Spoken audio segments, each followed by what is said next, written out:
Hey guys, tonight we're drifting into one of those chapters of American history that somehow manages to be dusty, chaotic, and weirdly cozy at the same time. So go ahead, dim the lights, get comfortable, maybe imagine the soft clinking of a prospector's pan in the distance. Because tonight we float back to mid-19th century America, when a country that barely knew what it wanted suddenly discovered shiny metal in the West and immediately lost all sense of chill. This is the gold rush that changed America forever, told in that slow, sleepy tone your 8th grade history teacher probably should have used, but didn't, because he was too busy banging chalk against the blackboard for attention. So let's settle in, deep breaths, and picture it: dusty boots, wide landscapes, and a surprising amount of people who had no idea what they were doing. We're starting long before the stampede, before the shouting, before the California or bust slogans painted on wagon canvases. Our story begins with something as peaceful as you can imagine: a river, a sawmill, and a man who was decidedly not trying to trigger one of the greatest migrations in American history. The accidental discovery no one planned for. So we drift now to January 1848. The location: Sutter's Mill, a half-developed lumber operation sitting along the cold-running waters of the American River in California. At the time, California wasn't even American yet. It was still in that awkward transitional phase after the Mexican-American War. You know, like a teenager who's technically an adult but still living at home. The man running the mill was James W. Marshall, a carpenter by trade, a man of simple ambitions, a man who just wanted his sawmill to function so he could get paid. Very wholesome, very grounded, very much not ready to handle the chaos he was about to unleash. One cold morning, Marshall noticed something in the water, something glimmering. The kind of glimmer that makes people either very excited or very irrational. He reached down, picked up a few flakes, squinted a little, and basically went, "Huh, that's weird." Not exactly the dramatic Hollywood moment. No crescendo of violins. Just a guy quietly realizing his day just got complicated. Marshall took the flakes to his employer, John Sutter, the man who had built a tiny empire in the Sacramento Valley by hearing local Native Americans, running multiple businesses, and generally pretending he was about to become the West Coast version of a European lord. Because of course he was. This was the 1840s. Every ambitious man with a plot of land and some delusional optimism immediately went full feudal mode. When Sutter saw the gold, his reaction wasn't joy. No, it was more like, "Oh, fantastic, this is going to ruin everything." Because Sutter understood one thing instantly. Gold equals people. People chaos. Chaos equals his entire operation being trampled like a dollar store garden fence. And to be fair, he wasn't wrong. Sutter's very sleepy, very doomed attempt at secrecy. So Sutter and Marshall, in what might be the least successful secret pact in American history, agreed to keep the discovery quiet. Just between them, just a whisper, no big announcement. Which worked for about 5 minutes. This is because humans, as a species, are simply not built to keep quiet about shiny objects. Especially not in a half-settled frontier region where the local economy was basically a step above bartering goats. The news spread, slowly at first, then less slowly. Then, like a gossip wildfire, it reached San Francisco, a town that at the time was so sleepy and so tiny that it basically shut down on Sundays because there was nothing worth doing. But when one man in San Francisco heard the rumor and tested some flakes for authenticity, he confirmed the truth. Gold, real gold, actual honest-to-goodness, change-your-life gold. And suddenly, the sleepy little port town turned into the 1849 version of someone shouting, "Free iPhones," on TikTok. People ran, they abandoned jobs, shops closed. Ships in the harbor were literally left without crews because the sailors sprinted inland to find their fortune. Imagine being the captain, watching your entire crew vanish into the hills and thinking, "God, I should have brought my running shoes." America before the rush, a country half asleep. Let's float a little further back for context. Because understanding how unprepared America was helps explain just how seismic this whole thing became. In 1848, the United States was young. Not baby young, but awkward teenager young. The kind of teenager that tries to grow a beard just to see if it can happen. The nation was still figuring out everything, its borders, its identity, its politics, even its fashion sense. The West was barely on most people's minds. California was remote, wild, lightly populated, and known mostly by trappers, missionaries, and people who had already given up on polite society. The idea of mass migration to California, that was like someone today suddenly deciding to move an entire suburb to Antarctica. Just not a normal thing to do. Transportation was also a problem. There was no transcontinental railroad, no easy routes, no highways, just 2,000 miles of wilderness, deserts, mountains, and the occasional group of settlers who still couldn't believe they'd survived the trip. So when word got out that California had gold, like mountains of it, Americans reacted with a mixture of disbelief, excitement, and wildly unrealistic confidence. A dangerous combination. Think of it like a national midlife crisis, but with more wagon wheels and fewer sports cars. The first wave, the local rush that started it all. Before the famous 49ers arrived, the first gold hunters were people already in California. Native Californians, Mexicans, European settlers, and a motley assortment of adventurers who were already living in the region because life elsewhere had somehow felt worse. The early weeks were almost peaceful. Picture a small group of men swirling gold pans at the river, humming to themselves, probably thinking something along the lines of, "Maybe I won't have to chop lumber forever." But as the news spread, the riverbanks filled up. People began camping, then arguing, then claiming sections of water like toddlers claiming toy blocks. And it was around this time that the local indigenous tribes realized something unfortunate. Their land and their lives were about to be steamrolled by outsiders who had the subtlety of stamping cattle. In those early months, the goldfields weren't glamorous. They were muddy, cold, and full of people who clearly overestimated their survival skills. More than one man showed up with fine dress shoes. Some forgot basic supplies like food. Some packed books they clearly never read. Because nothing says I'm ready for wilderness living like dragging a 3-volume encyclopedia through the Sierra Nevada. The president gets involved and makes it worse. Now we drift forward a bit to December 1848.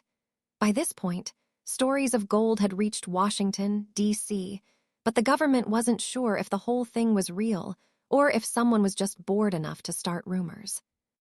Enter President James K. Polk, a man known for his ambition, his expansionist agenda, and a hairstyle that really tried its best. Polk stood before Congress and basically said, "Yep, the gold is real. There's a lot of it, go nuts." Okay, he said it more formally, but the effect was the same.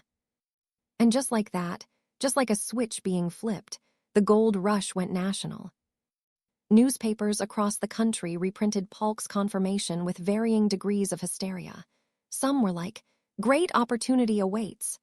Others basically wrote, "Pack your bags, grab your pickaxe, and abandon your responsibilities immediately."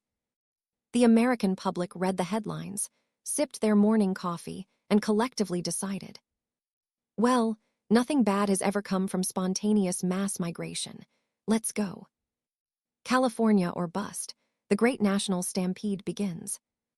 By early 1849, a full-fledged frenzy was underway. Tens of thousands of Americans prepared to undertake the long, brutal journey west. And here's the thing, most of them weren't miners. They weren't outdoorsmen. They weren't explorers. They were average people, store clerks, school teachers, dentists, farmers, and guys who thought, surely I can walk across a continent. How hard can it be? Spoiler, very hard. The main routes were not great. Travelers could choose. The overland route. Thousands of miles of plains and mountains. Diseases like cholera. Rivers that liked to swallow wagons. And the joy of rationing stale bread for months. The Panama shortcut. A sea voyage to Panama. A dangerous jungle crossing. then another sea voyage to California. Mosquitoes included, free of charge. The entire way around South America route. A 15,000-mile sea journey around Cape Horn. Storms. Seasickness.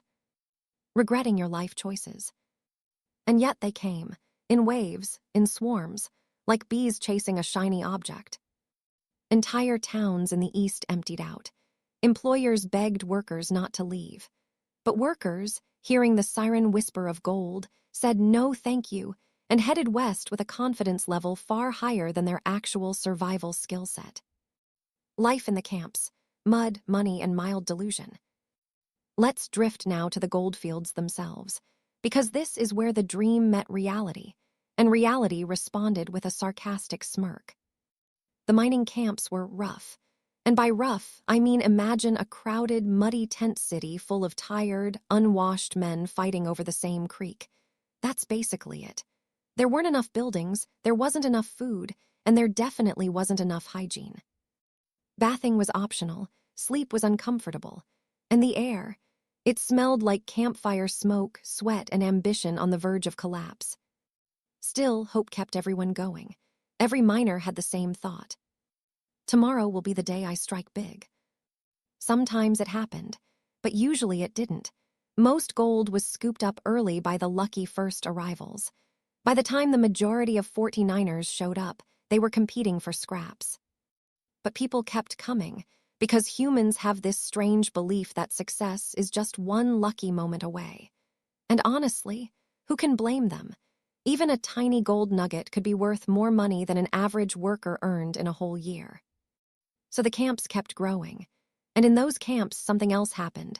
Something subtle, slow, but incredibly important. A brand new economy took shape.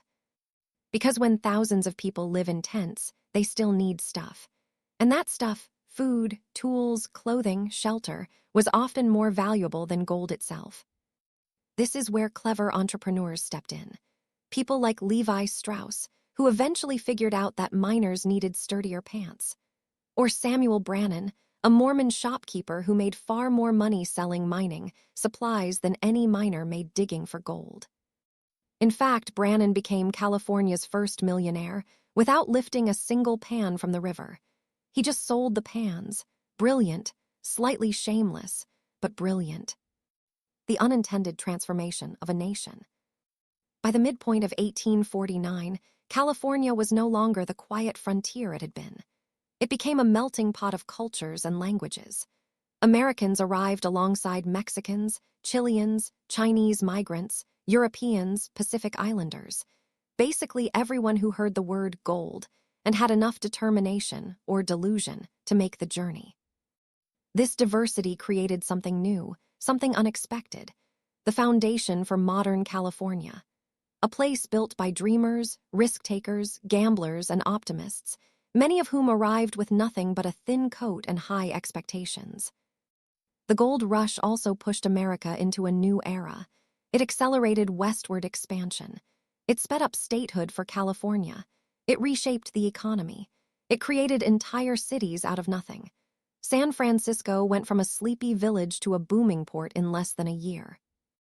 It was messy, chaotic, dusty, but transformative. And to think, it all started because James Marshall wanted to check on his sawmill. All right, let's settle back into the dust, the riverbanks, and the soft clatter of tin pans echoing across the hills. We're floating deeper now, into the daily grind, the strange social experiments, and the odd cast of characters who made the gold rush feel like a nationwide fever dream performed in slow motion. So take a breath, let the mind relax, and imagine a faint, metallic shimmer in the air. Because we're drifting into the world of the 49ers, where reality was muddy, the optimism was delusional, and the vibes were something between frontier camping trip and permanent midlife crisis support group. The miners, hopeful, exhausted, and almost always disappointed. By early 1849, the goldfields were packed, and packed is generous. The miners weren't politely spaced like chairs in a waiting room. They were shoulder to shoulder, spread out along every river, creek, and muddy trench that looked even remotely promising. And the average miner, Well, picture a man who expected adventure, riches, and maybe a cool story to impress people back home, only to discover that the real gold rush recipe was 10% gold, 90% backbreaking labor, and 100% mud. Yes, those numbers add up to more than 100%. That's because the gold rush, much like the math of optimism, didn't always make sense. Mining looked simple. Spoiler, it was. Everyone saw those shallow gold pans in illustrations and thought, oh, I can swirl some dirt. I can do that. Well, technically, yes, but the work was repetitive, freezing, muddy, physically draining, and mostly unrewarding. Each pan of dirt had to be shaken just so, swirled gently, tilted precisely, and rinsed carefully. It was like performing a delicate dance while standing knee-deep in numbing river water. And most of the time, after all that effort, the pan revealed nothing. Well, maybe a pebble, maybe a sad flake of mica pretending to be gold, maybe one tiny nugget that looked like a dehydrated corn kernel. So miners developed this quiet, resigned optimism, the kind you see in people who keep buying lottery tickets. Every day they told themselves, tomorrow will be better. And then tomorrow arrived with more mud, more aching backs, and occasionally more disappointment. Different mining styles for different levels of pain. As the easy gold disappeared, the miners' methods got creative. 1. Simple panning. This was the beginner level, a warm-up, the I'm new here and I still have hope method. 2. The rocker box. A wooden contraption shaped like a baby cradle, which is ironic considering how many miners' dreams were gently rocked to sleep forever while using it. 3. Sluice boxes. Long wooden channels that used flowing water to separate gold from sand. Efficient, but you needed a good water source. Many arguments erupted over water rights. Imagine two men yelling over a puddle. That was the gold rush. 4. Hydraulic mining. This arrived a bit later, but it involved blasting entire hillsides with high-pressure water to extract gold. Effective, and environmentally destructive enough to make future Californians cry into their organic fair trade lattes. Whatever the tool, the same truth echoed through the camps. The early birds got the gold. Everyone else got a very muddy crash course in disappointment.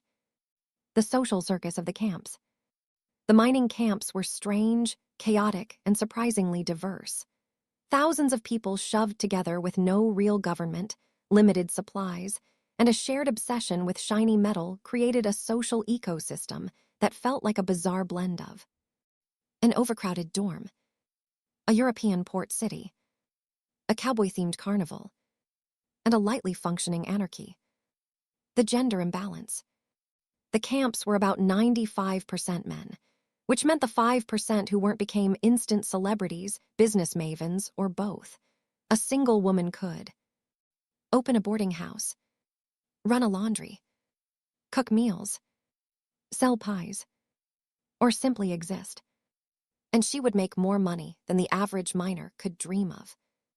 It's a beautiful little moment of frontier feminism, powered entirely by supply and demand. The food situation. Food was interesting. Supplies were scarce, prices were outrageous, and the diet was basically beans, bacon, stale bread, more beans, maybe a potato if you were lucky. Fresh fruits and vegetables were almost mythical. A single egg could cost a whole day's wages. A fresh apple was basically a luxury item that miners treated with more reverence than they treated their own hygiene. Speaking of which, the hygiene problem. Bathing was rare because the water was cold, and miners prioritized not freezing to death over not smelling terrible. Clothing was washed occasionally, but usually only when it was so stiff with dirt that it could stand up on its own. One observer claimed that you could smell a mining camp before you saw it, which feels accurate. The rise of boomtowns, places built faster than reason allowed. Now we drift toward the edges of the goldfields, where small clusters of tents mutated into bustling towns almost overnight. The most famous of these was San Francisco, which transformed so quickly it felt like watching a time-lapse video in real life. Before the gold rush, San Francisco had maybe 800 people. Within months, it had tens of thousands. And it wasn't alone. Across gold country, towns appeared with names like Hangtown, Skinner's Bar, Rough and Ready, Whiskey Creek, Murder Gulch, a real place. And yes, the PR department probably could have tried harder. Buildings were, let's call them temporary. Boomtowns were built quickly, too quickly, so quickly that walls were flimsy, roofs leaked, floors tilted. Entire buildings collapsed in strong wind. Fire was a constant enemy. Wooden shacks packed together in dry heat with open cooking fires. Yeah, you can imagine how that went. San Francisco burned multiple times in the 1850s, and every time, the residents looked at the ashes, shrugged, and rebuilt the city even faster. It was the frontier version of resilience, with a hint of insanity. Everyone wanted gold, but the real money was elsewhere. While thousands of miners poured their lives into rivers and streams, the real fortunes were made by people who did not touch a mining pan at all. Merchants. They sold boots, tents, tools, food, wildly overpriced coffee, and literally anything else miners would buy. A shovel that cost $2 back east could sell for $30 in the goldfields. One enterprising man made a small fortune selling water, just water, to miners who were too tired to fetch it themselves. Saloon owners. Alcohol was easier to find than fresh bread. Every boomtown had saloons, sometimes dozens of them. They offered cheap liquor, card games, and the illusion of entertainment. Many never closed, ever. They ran 24/7 because the miners didn't operate on a normal clock. Time was meaningless when every day felt like déjà vu with dirt. Boarding house operators. Women, especially, became some of the most successful business owners. They charged miners for hot meals, warm beds, and basic comfort. The profits dwarfed anything most miners ever saw. Levi Strauss. Yes, the jeans guy. He arrived with sturdy canvas fabric, intending to sell it for tents. But when miners kept tearing their pants in the rough conditions, he pivoted. And thus, the modern denim gold rush began. Samuel Brannan. The classic example. He bought up every pickaxe and pan in town before announcing the gold discovery to the world. Then he resold everything at massive markups. Miners dug for gold. Brannan dug for profits. And he walked away far richer. The multicultural goldfields, a temporary global village. California became one of the most diverse places in the world almost instantly. People arrived from Mexico, Peru, Chile, China, Australia, France, Germany, Ireland, Polynesia, and far beyond. Some came with mining experience, some came with business sense, some came with absolutely no plan whatsoever, but they heard gold, and that was enough. Chinese miners.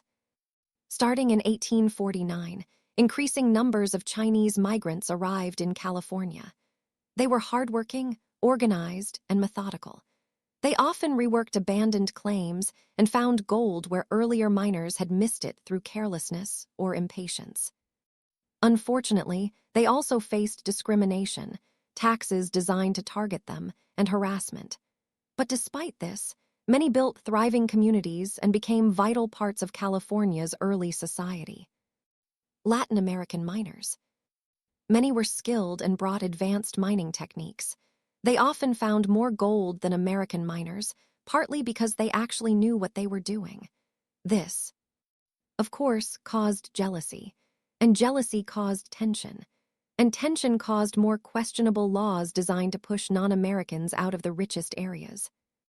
The gold rush was a moment of opportunity, and also a display of American pettiness in full frontier mode. Law and order. or something that vaguely resembled it. Let's talk about justice. Or rather, the loose, improvisational version of justice that miners created when they realized that thousands of people living without laws leads to problems. Miners' courts. These were basically a crowd, a complaint, a lot of shouting, and a verdict reached by whoever sounded more convincing. Sometimes they worked fine. Other times you got decisions like, Jim stole Bob's chicken. Jim must pay Bob 3 ounces of gold and apologize publicly. Or less calmly, Jim stole Bob's gold claim. Jim is now banned from this entire valley. It was Wild West justice, but delivered with the weary tone of men who were too tired to argue for long. The emotional wear and tear. The gold rush wasn't just physically exhausting, it was mentally draining. The constant cycle of hope and disappointment wore down even the most optimistic men. Letters home reveal loneliness, frustration, exhaustion, homesickness, and a growing realization that gold wasn't as easy as the newspapers made it sound. Some miners broke down, some left, some stayed out of stubbornness, because admitting defeat is hard, especially when you've spent months crossing deserts just to fail. Meanwhile, the ones who did strike it rich, most lost their fortune quickly through bad business decisions, gambling, or sheer extravagance. A miner could find $10,000 worth of gold and gamble it away the next week. Fortune was fickle, mostly fictional, and deeply fleeting. The quiet transformations, beginning beneath the chaos. But something else was happening, slowly and quietly. America itself was changing. The gold rush accelerated. Westward movement. Infrastructure development. New industries. New cities. And the blending of cultures. California went from remote outpost to booming territory to full statehood in just 2 years, faster than any other state in American history. And the rest of the country looked westward and thought, maybe the future is there. Which, in this sleepy moment, feels poetic, like a nation shifting in its sleep, turning toward a new horizon without fully understanding why.